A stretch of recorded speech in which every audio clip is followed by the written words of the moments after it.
passer maintenant quelques minutes avec Marc-André Lécuyer, étudiant au doctorat à l'Université de Montréal.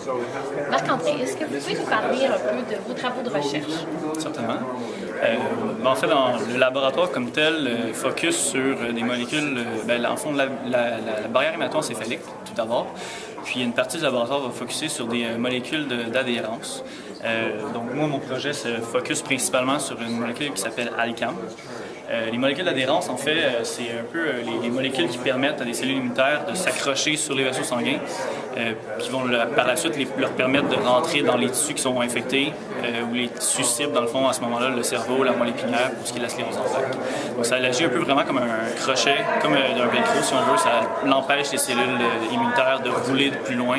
Ça va les permettre d'adhérer justement aux cellules endothéliales, traversées à ce moment-là dans le tissu. Donc l'hypothèse de base, en fait, de notre projet au départ, c'était ALCAM étant une nouvelle molécule d'adhérence qu'on avait trouvée dans le laboratoire.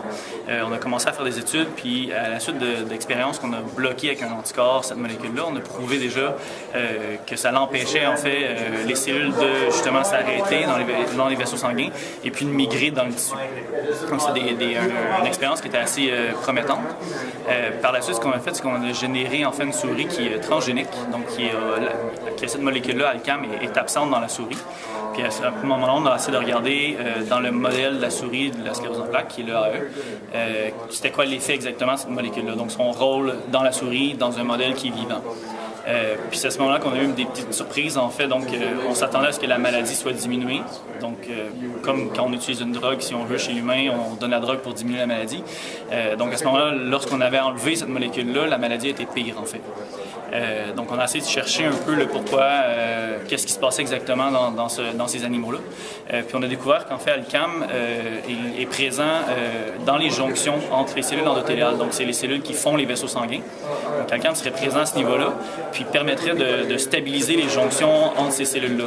Et quand on enlève ALCAM, qu'est-ce que ça ferait, en fait? C'est que les cellules auraient plus de facilité, en fait, à rentrer à l'intérieur du tissu, et donc de créer des dommages, puis permettre, en fait, au final, d'avoir des dégâts au niveau des neurones puis de causer la sclérose en plaques. Donc c'est un peu contre-intuitif au départ, mais ça nous a permis de découvrir en fait que c'est ça, ALCAM, c'est une nouvelle molécule qui est assez intéressante, qui a plusieurs rôles dans un contexte neuro-inflammatoire et puis qui promet beaucoup en fait. Là.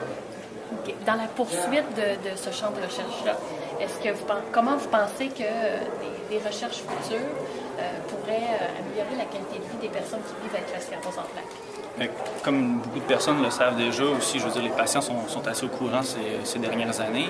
Il y a le natalizumab qui est assez utilisé pour justement prévenir l'infiltration de cellules immunitaires dans le cerveau finalement.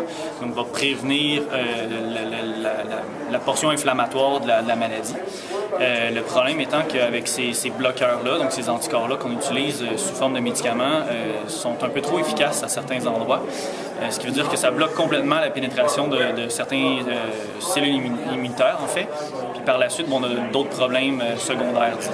Donc le but du laboratoire, puis le but d'étudier comme ça plusieurs molécules d'adhérence, c'est de définir en fait s'il y aurait des molécules qui sont plus spécifiques, qui sont moins générales, disons. Donc, on pourrait vraiment cibler plus spécifiquement certains sous-types de cellules qui sont impliqués dans la sclérose en plaques, en fait, puis enlever les effets ou diminuer les effets secondaires reliés à des médicaments qui existent déjà sur le marché. Très intéressant. Est-ce que je peux vous demander pourquoi vous avez choisi de travailler dans le domaine de la sclérose en plaques? Oui, en fait, j'avais deux domaines qui me tenaient à cœur quand je suis sorti du baccalauréat. En fait, j'ai fait mon baccalauréat à McGill. Puis c'est une université qui focusait beaucoup sur justement les maladies qui touchent la population en général, les maladies qui sont importantes au 20e siècle. Donc, il y avait le cancer, puis il y avait les maladies neuro-inflammatoires, comme la sclérose en plaques. Je connaissais des gens qui avaient eu des problèmes, qui ont eu des lésions cancéreuses, en fait, donc qui ont eu des cancers, donc ça me touchait beaucoup pour ça.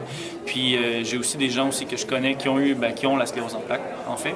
Donc, ça me touche un peu à cause de ça. Puis, je suis une personne qui est quand même assez impliquée dans ce genre de domaine-là. Donc, je vais participer aux marches pour la sclérose en plaques. J'ai donné mes cheveux à plusieurs occasions pour le cancer, ces choses comme ça. Donc, c'est pas nécessairement la sclérose en plaques comme telle que je focus. Dans le sens, oui, parce que j'y travaille, mais je dirais toutes les maladies qui sont importantes présentement, qui sont un fléau, entre guillemets, pour l'espèce humaine, je pense que c'est important d'y porter attention et d'essayer de trouver un remède. Marc-André, merci beaucoup pour toutes ces précieuses informations. Merci bien.